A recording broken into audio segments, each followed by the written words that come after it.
좋으신 주님의 평화가 오늘 예배 자리에 나온 우리 모두 위에 함께하길 빕니다. 무엇보다 또 이 참 불화의 상황들이 있죠. 전쟁의 상황 가운데 처해 있는 이들 가운데에도 하나님께서 그 고통을 덜어주시고 또 평화가 그 땅 가운데 이룰 수 있기를 소원합니다. 지금 전 세계의 모든 이슈는 이스라엘과 팔레스타인 지역에 이렇게 집중되어 있죠. 모든 이슈를 다 빨아들인 것 같습니다. 인류가 직면하고 있는 기후 위기의 문제, 난민의 문제, 우크라이나 러시아 전쟁 문제 등 이런 문제들은 다 사라져 버리고 지금 이제 이스라엘에 온통 신경이 가 있는 상황입니다. 지난 10월 7일 하마스에 의해서 이스라엘에 대한 테러에 가까운 공격이 가해졌지요. 그래서 이 이스라엘은 여기에 대해서 이전에 볼 수 없었던 보복을 하겠다라고 천명을 하고 보복전이 이제 15일째를 맞고 있습니다.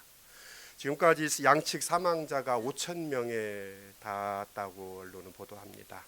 어떤 전쟁이든 그것이 거룩한 전쟁이네, 성전이네라고 이야기를 하지만 정의로운 전쟁은 없습니다. 자기들은 정의를 실행한다라고 소리 높이지만 정의는 오히려 실종되어 버립니다. 누군가의 생명을 빼앗고 죽인다고 정의가 실현되지 않습니다. 보복은 또 다른 폭력일 뿐입니다. 자식을 잃은 아버지 또 이 어머니의 눈물 앞에 어떤 전쟁도 그 추악한 얼굴을 드러낼 뿐입니다. 그래서 이런 격언이 있지요. 전쟁은 노인들이 결정을 하고 정작 젊은이들이 죽는다라는 말처럼 참 그 전쟁으로 인해서 이렇게 누가 죽는지를 우리는 기억해야 할 것입니다. 한 이스라엘 소녀에게 언론 기자가 물었습니다. 죽은 친구의 보복을 원하느냐라고 이렇게 묻는 질문에 보복을 원하십니까 하니까 아니요, 보복을 원하지 않습니다. 지금은 평화를 원합니다라는 그녀의 이 인터뷰가 오랫동안 기억에 잔상으로 남습니다. 평화가 그 땅 가운데 이르기를 소원합니다. 성서 시대인 예수의 시대에도 그 땅은 평화롭지 않았습니다. 로마가 압도적인 힘으로 이스라엘을 찍어 눌렀지만 로마의 평화라고 이야기하지만 이스라엘 땅에 사는 사람들은 모두가 종이 된 형국입니다. 일제 제국 하에 조선의 인민들은 일본의 2등 국민 아니면 일본의 종일 따름이었던 처지와도 비슷합니다. 헤롯 아켈라오 시대만 해도 어느 정도의 자치를 인정받았던 유대 땅이 헤롯 아켈라오의 계속된 실정으로 이 자치권이 다 박탈당합니다. 그러면서 유대는 로마의 속주가 됩니다. 그때가 기원 후 6년경입니다. 이때부터 로마는 유대인들에게 직접 세금을 걷습니다. 그러면서 이 세금은 소득에 관계없이 유대인이라면 누구나 모든 남자에게 부과되던 인두세입니다. 그래서 14살 이상의 남자 또 12살 이상의 여자라면 1년에 한 데나리온을 로마 황제에게 납부하도록 했습니다. 그러면서 이 세금 정책은 반드시 로마의 주화인 데나리온으로 내도록 이렇게 법을 제정했는데요. 모든 세금이 부담스럽기는 마찬가지입니다. 특히나 유대인들에게 세금 납부는 자신들의 처지가 식민지 백성임을 그래서 그들의 고통과 수치를 확인하는 그런 것이기도 했습니다. 하지만 지배자들의 수탈이나 어려운 경제적인 형편 같은 요인들로 유대인들의 이런 유별난 조세 저항을 다 설명할 수는 없습니다. 당시 또 다른 성격의 세금이었던 성전세에 대해서는 오히려 유대인들은 기꺼이 자발적으로 납부했다는 점이 그렇습니다. 가버나움에서 예수께서도 반세겔의 성전세를 베드로를 통해서 내게 했던 것도 성서는 기록하고 있습니다. 유대인들이 극렬하게 저항했던 것은 이 인두세입니다. 그러니까 로마에 바치는 세금인데 성전세와는 달리 이 인두세의 의미는 누가 주인인가를 의미합니다. 그래서 주인에게 내는 것이 이 인두세의 성격입니다. 주인이 자기의 소유인들인 종들이나 또는 그의 소작인들에게 인두세를 받았는데요. 왕이 자신의 소유인 백성에게 거두는 세금이 인두세에 해당합니다. 그러니 유대인이 로마인들에게 인두세를 바친다는 의미는 자신들이 황제의 소유임을 인정한다는 의미가 담겨져 있습니다. 그런데 하나님이 자신들의 주인이라고 이렇게 고백하는 유대인들에게는 이 인두세는 참 수치로 여겨졌습니다. 그래서 그들은 도무지 받아들일 수 없었고 이 인두세로 인한 저항들이 이 유대 역사에 계속해서 반복됩니다. 돈은 어쩌면 그 권력이 작동하는 수단이기도 합니다. 그래서 돈은 이 권력의 위계를 드러냅니다. 그래서 오직 중앙 정부만 이 돈을 발행할 수가 있습니다. 그러니까 이 유대를 지배하는 로마만 이 고가의 은화를 주조할 수 있습니다. 다소나마 유다가 정치적인 자유권이 있을 때는 그들은 스스로 주화를 만들어냈습니다. 그런데 그런 시기도 다 지나고 이제는 로마가 자신들의 주인이라는 것을 이 돈은 드러냅니다. 로마가 세금 징수의 목적으로 이 은으로 주저된 이 데나니온에는 한쪽에는 월계관을 쓴 황제의 이 형상이 새겨져 있습니다. 그리고 반대편에는 이 황태후인 리비아가 이 보좌 위에 앉아 있는 모습이 새겨져 있고 글자가 폰티페스 막시무스라는 글자가 새겨져 있습니다. 이건 최고의 제사장이라는 의미입니다. 그래서 이런 장치들, 이런 주화에 새겨진 형상이나 글씨를 통해서 이 로마의 권력이 어떻게 신격화되어 있는지를 드러냅니다. 아우구스투스 이후 로마의 황제들은 자신들이 최고의 주, 또 최고의 제사장이라고 스스로를 자처했습니다. 자신들이 신의 아들이라는 의미입니다.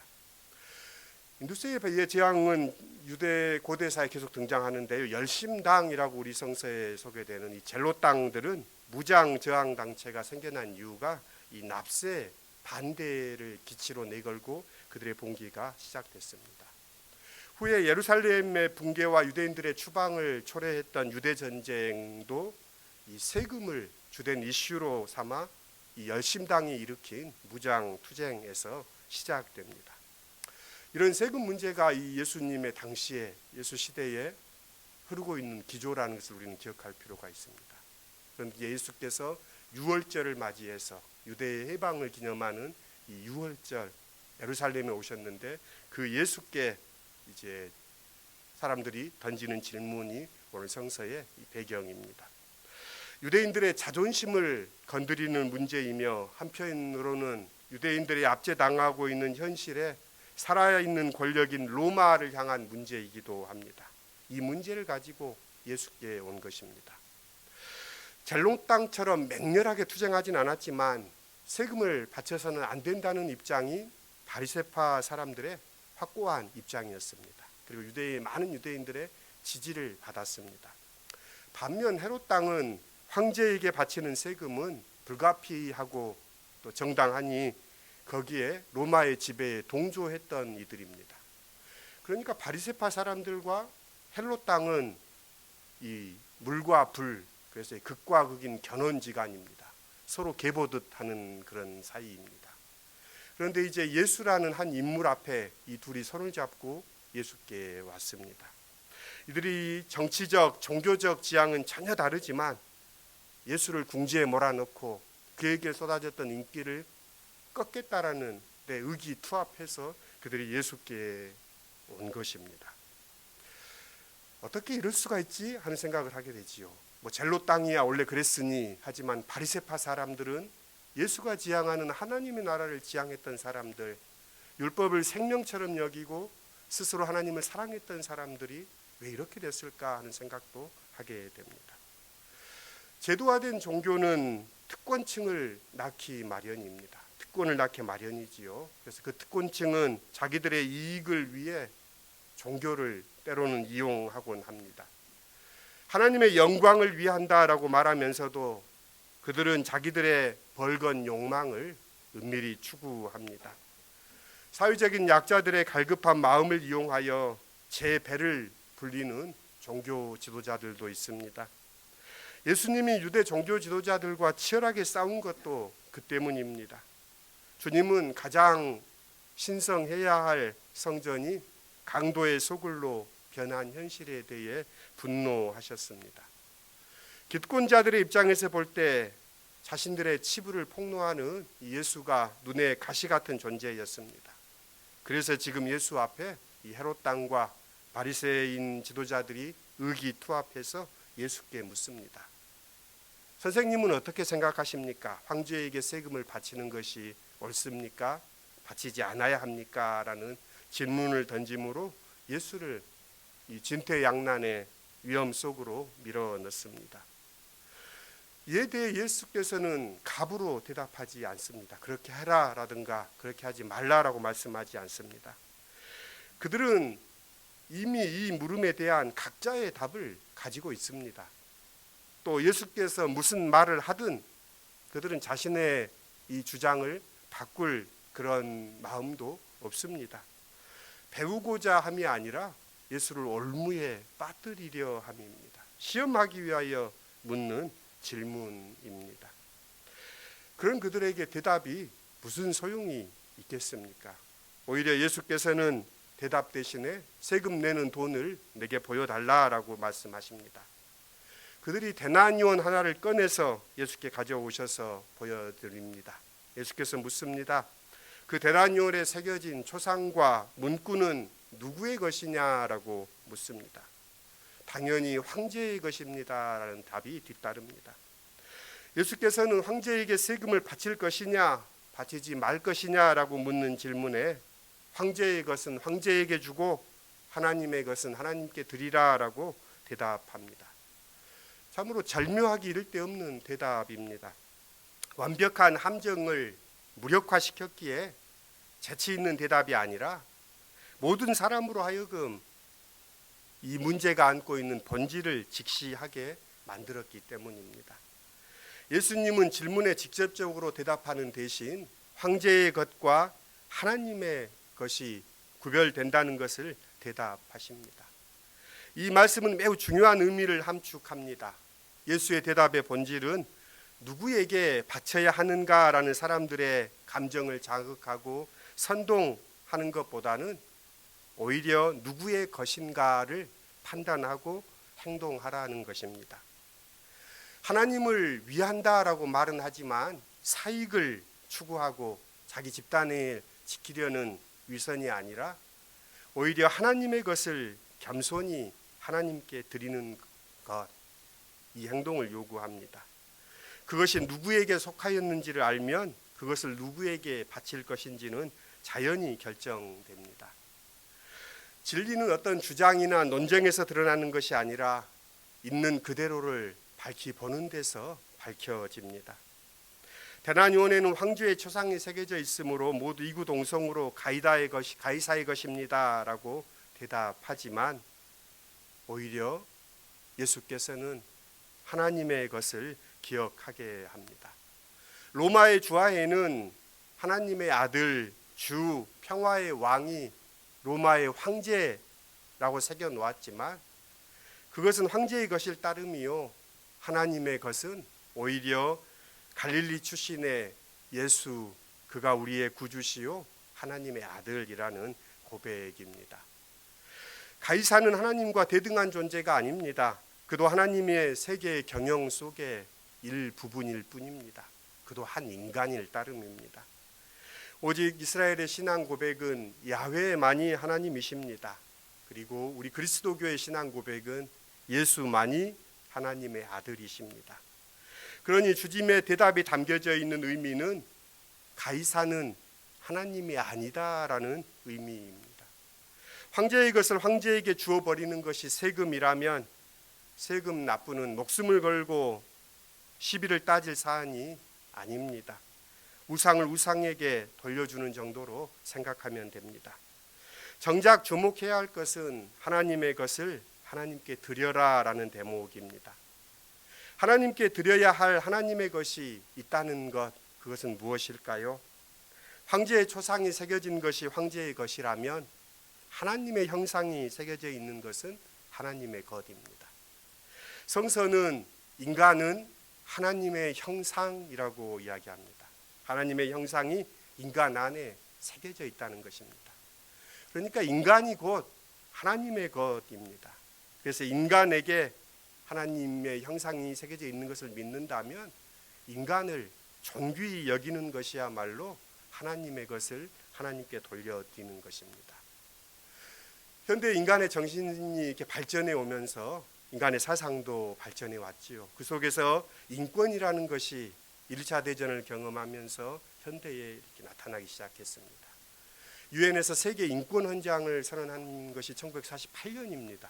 그리고 나서 이제 80년이 되어 가지요. 이 시기 동안 인권은 계속해서 중요한 가치로 대두되고 있습니다.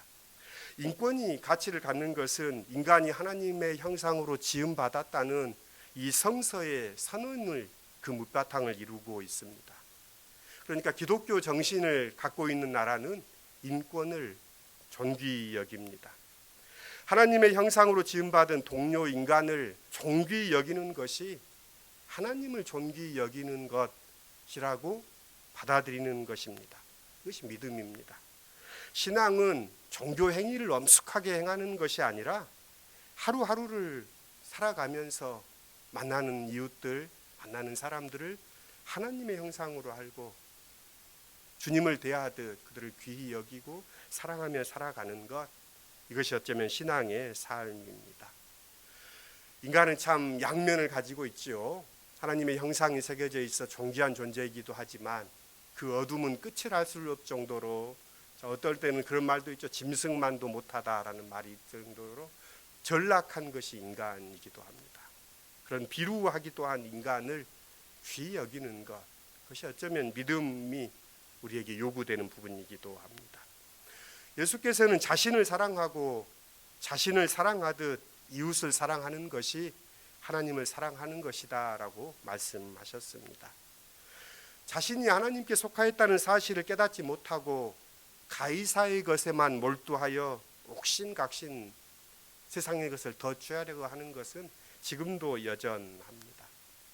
오늘 성서 일과의 구약 본문인 이사야서 45장 1절로 7절에 하나님의 기름 부음 받은 자로 고레스가 등장합니다. 그는 여호와를 알지 못했던 사람입니다. 그는 페르시아의 그러니까 황제였죠. 페르시아 제국의 황제였던 사람인데 성서는 그를 하나님의 종 또는 심지어 하나님의 아들이라고 선언합니다.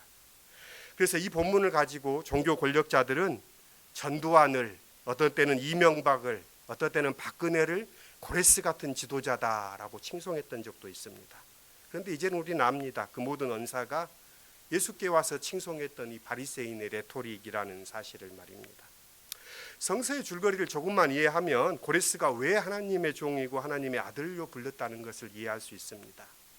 그가 페르시아 제국의 황제였기 때문에 그가 하나님의 아들이라고 칭하지 않습니다.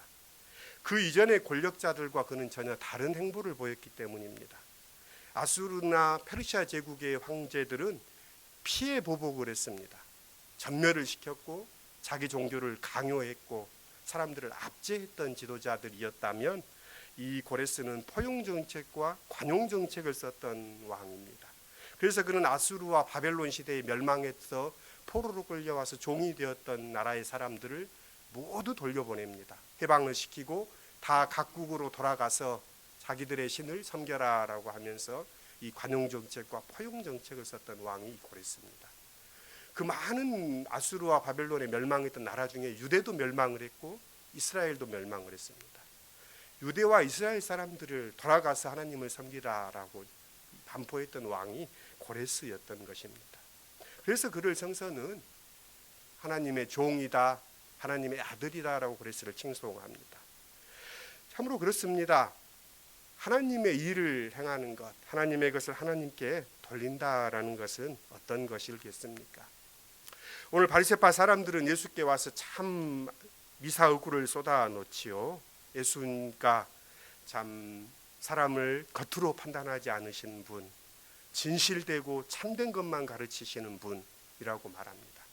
레토릭이라고 이야기를 했죠. 자기들이 정말로 그렇게 믿었다면 얼마나 좋았을까 생각을 합니다. 10월 마지막 주 화요일은 우리 노회가 있는 날입니다. 그러면 이제 가을 노회 때는 임원을 뽑습니다. 그래서 노회의 부노회장, 또 부서기를 뽑으면 다음 때 노회장이 되고 총대에 가고. 그러면 이제 이 뽑히기 위해서 선거의 문구가 늘 날아옵니다. 그러면 존경하는 아무개 목사님 이렇게 하면서 자기를 소개하면서 자기를 이렇게 뽑아달라 이런 것들을 계속 문자를 받다 보니까 마치 국회의원들이 존경하는 아무개 의원님 하는 것을 듣는 것 같아서 읽을 때마다 뭔가 좀 이렇게 개운치 않고 불편한 것을 느낍니다. 자, 이 말이 진실이라면 얼마나 좋을까 하는데 참 그렇지 않죠. 올무를 치려는 사람들, 또 누군가를 시험에 빠뜨려 넘어뜨리려는 사람들, 참 그들은 이들이 주님 앞에서는 들을 것이 없는 것이죠. 오늘 믿음으로 읽는 글에는 이 다석 유영모의 강독에 참여했던 이가 이제 받았던 은혜들을 실어놨는데 그 중에 없이 계신 분이라는 부분이 참 이채로웠습니다. 뒷면에 있는데요. 없이 계신 분. 그래서 하나님이 계신다는 것은 세상에 보잘것없는 것이 없다는 가르침을 주기 때문이다. 보잘것없는 것을 보잘것있게 보고 깨달아야 한다는 뜻이다. 없다고 여기는 것을 있다고 여기며 살아야 한다. 하나님의 역시 없이 계신 분이다. 없이 여기는 것을 버리고 있이 여기는 눈을 갖고 사는 것이 신앙이다. 이렇게 이야기를 하는데요. 오늘 설교의 이야기와도 통합니다. 참 이 세상에는 없이 여기는 사람들, 마치 투명인간처럼 여겨지는 사람들이 이 세상에 있습니다. 자기보다 하찮고 약하다라고 생각되는 사람들을 참 꺼리낌없이 밟는 세상이기도 합니다. 그러나 그런 세상에 하나님은 없이 있는 이들을 있이 있는 분으로 여기시는 분이라는 것입니다. 없이 여기는 것을 있이 여길 수 있는 눈을 갖는 것, 신앙입니다. 작은 것들을 귀히 보는 것, 이것이 신앙입니다. 당시 종교 지도자들은 높은 곳에 있었고 갈릴리에서 온 예수는 낮은 곳에 있었습니다. 지금이야 예수님과 바리새인을 우리가 비교할 수 없지만 예수 당시에는 반대였다는 겁니다. 그들이 보기엔 예수는 없이 여기는 사람이었습니다. 잠시 인기를 얻고 있을 뿐입니다. 그 인기도 자기들이 불어버리면 날릴 수 있다고 생각했기 때문에 예수에게 배울 마음이 없었습니다. 그러나 신앙은 그것이 아닙니다. 없이 여겨지는 사람들을 있이 여기고 그들 안에 머무는 하나님을 바라보고 그 하나님과 동행하는 삶, 이것이 하나님의 것을 하나님께 돌리는 삶입니다. 신앙은 경외에서 시작됩니다. 여호슈아 헤셀은 그런 이야기를 하지요. 놀람, 경탄, 보지 못하는 것을 볼 눈을 잃어버리면 신앙은 자라지 않습니다 라고 이야기합니다. 그때부터 그는 굳어버립니다. 점점 굳어갈 뿐입니다. 그 굳어지는 것을 깨뜨리고 볼 눈이 우리에게 열어질 수 있기를 소원합니다. 트루니에는 이런 말도 했습니다. 애찬할 줄 모르는 사람은 비참한 사람입니다. 그와는 친구가 되기 어렵습니다. 우정은 애찬하는 가운데 생겨나는 것입니다 라고 트루니에는 이야기합니다. 가을은 누구에게 가을일까요? 이 가을의 이 아름다운 빛을 보고 경탄할 수 있는 사람에게 가을입니다. 하나님은 이 아름다운 것을 우리에게 보여주는 이때입니다. 이 아름다움을 만끽할 수 있기를 빕니다. 또 하나님이 우리에게 보여주시고자 하는 것들을 볼 눈이 우리에게 띌 수 있기를 원합니다. 어린 왕자는 그런 이야기를 했죠. 정말 중요한 것은 눈에 잘 안 보인다, 이런 이야기를 했습니다. 오아시스가 잘 보이지 않는 것은 잘 보이지 않기에 어쩌면 오아시스이기도 합니다. 교회는 화려한 건물이나 많은 사람을 자랑하는 곳이 아닙니다. 하나님의 영광을 위하여라고 하면서 실상은 자신들의 은밀한 욕망을 충족하는 곳도 아닙니다. 오히려 겸손히 주인 되신 주님을 아는 곳, 그래서 자신을 드리는 곳입니다. 주님을 자랑하는 것이요, 주님을 사랑하는 것이요, 또 교회는 하나님께서 받아들여진 사람들이 모인 곳입니다. 의뢰를 아는 이들이 많이 모일 때 그 교회는 어쩌면 큰 교회일 것입니다. 그래서 회개의 열매가 맺히는 곳이 교회입니다. 마음의 주인이신 하나님께 우리 마음을 드리는 기쁨을 알아가는 이 가을이 되었으면 좋겠습니다. 우리 마음의 주인이신 주님, 우리 마음을 드리는 기쁨을 알아가는 가을이 되었으면 좋겠습니다. 이 아름다운 계절 하나님 우리의 눈 열어주시어서 없이 있는 것이 이 시 여기는 눈 열어 주십시오. 주님을 존귀히 여기며 사랑하는 시온의 모든 지체들로 이끌어 주십시오. 예수님의 이름으로 기도드립니다. 아멘. 오늘